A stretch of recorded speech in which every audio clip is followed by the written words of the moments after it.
आप सभी ने भगवान कृष्ण की बहुत सारी लीलाओं के बारे में सुना होगा और भगवान कृष्ण ने राधा और गोपियों संग मिलकर बहुत सारी लीलाएं भी की हैं। लेकिन क्या आप जानते हैं कि भगवान शिव स्वयं एक बार भगवान कृष्ण की लीला देखने के लिए कृष्ण नगरी पहुंचे थे। अगर आप नहीं जानते तो मैं इस वीडियो के माध्यम से आपको पूरी जानकारी दूंगा। इसमें एक बहुत ही सुंदर कथा भी छुपी हुई है जिसे जानकर आप बहुत खुश भी होंगे।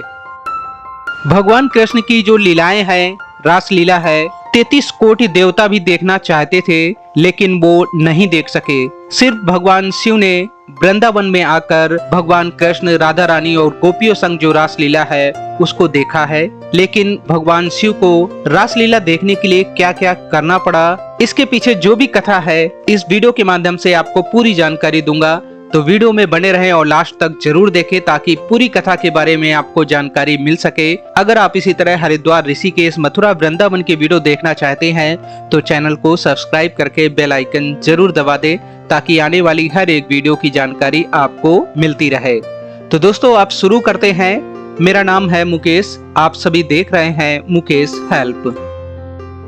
दोस्तों इससे पहले भगवान शिव और भगवान श्री कृष्ण के महारास की जो कथा है उसको बताया जाए उससे पहले इस मंदिर के बारे में जानना आपको बहुत जरूरी है। ये वृंदावन का एक खास मंदिर है, मुख्य मंदिर है और इस मंदिर का नाम है गोपेश्वर महादेव मंदिर। इस मंदिर का जो इतिहास है, इस मंदिर का जो महत्व है वो भगवान श्री कृष्ण और राधा रानी के बीच और जो गोपियां थी उनके बीच जो महारास है उससे जुड़ा हुआ है।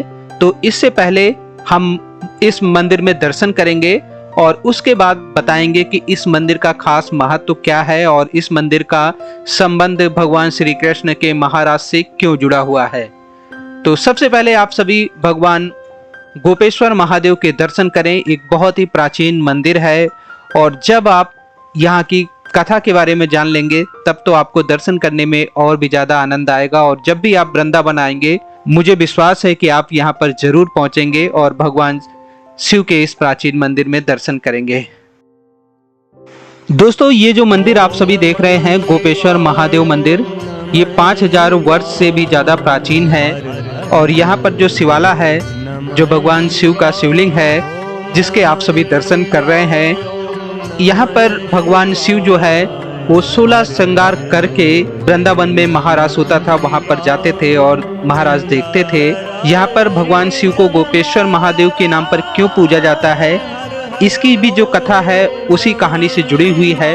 तो आइए, आप सभी ने दर्शन कर लिए हैं, अब हम महाराज की कथा को जानते हैं।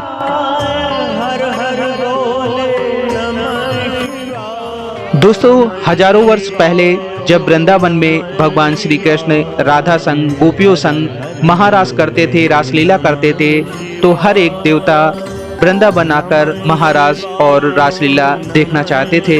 लेकिन महारास में सिर्फ गोपियों को ही प्रवेश के आदेश थे और इसके अलावा पुरुष व्यक्ति कोई भी अंदर नहीं जा सकते था।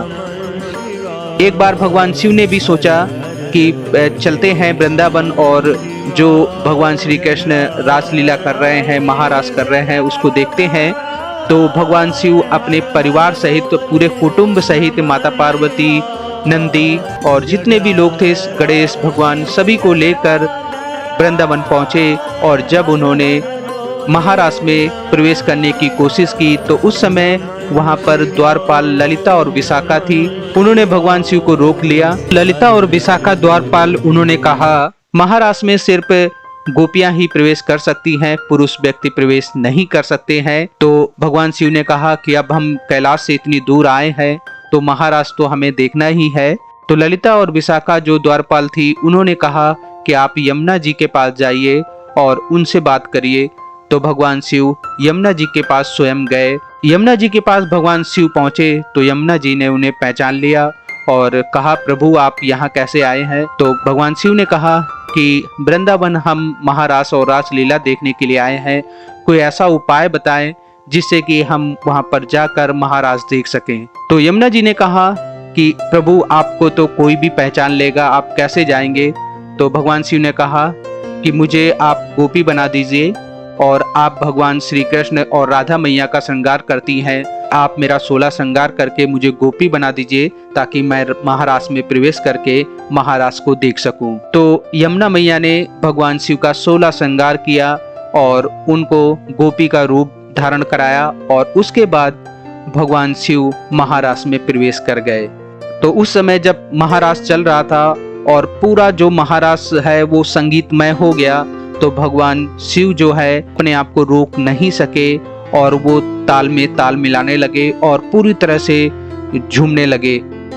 जब भगवान श्री कृष्ण ने देखा ये नई गोपी कौन सी आ गई है जो मेरे ताल में ताल मिला रही है, और ऐसा तो आज तक हमने कभी नहीं देखा, और ये नई गोपी कौन है, और ऐसा तो सिर्फ भगवान शिव ही कर सकते हैं जो मेरे ताल में ताल मिला सकते हैं।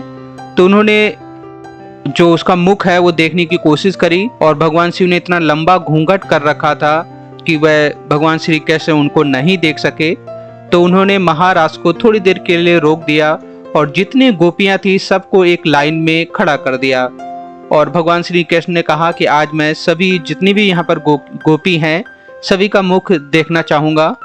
तो जब सभी लाइन में खड़े हो गए तो भगवान शिव सबसे लास्ट में जाकर खड़े हो गए, और उन्होंने सोचा जब भगवान श्री कृष्ण सबका चेहरा देखेंगे, सभी का मुख देखेंगे, तो मेरा नंबर तो बहुत बाद में आएगा, और उस समय कई हजार गोपियां महारास में भाग लेती थी तो इसमें काफ़ी समय भी लग जाएगा। भगवान श्री कृष्ण ने जब लाइन लगा दी तो भगवान श्री कृष्ण ने कहा कि आज मैं पीछे की तरफ से सभी का मुख देखना शुरू करूंगा। तो जब पीछे की तरफ देखने की कोशिश करी तो भगवान शिव वहां से फिर हटकर दूसरी साइड सबसे लास्ट में जाकर खड़े हो गए, और जब ऐसा कर रहे थे तो भगवान श्री कृष्ण समझ गए और उन्होंने उस गोपी को पकड़ लिया, और जब पकड़ के जब उसका चेहरा देखा तो भगवान शिव को देख लिया, और वो पहचान गए कि ये तो हमारे आराध्य भगवान शिव हैं जो यहाँ महारास में आए हैं। और जब उन्होंने देखा कि ये तो गोपी के रूप में है, तो वहाँ पर राधा रानी भी थी, तो उन्होंने देखा कि ऐसा क्या हुआ कि भगवान शिव को महारास देखने की जरूरत पड़ गई। और जब भगवान शिव ने पूरी जो कहानी थी बताई कि यमुना जी ने उन्हें तैयार किया है और 16 श्रृंगार किया, उसके बाद राधा रानी ने और भगवान श्री कृष्ण ने पूजा आराधना की।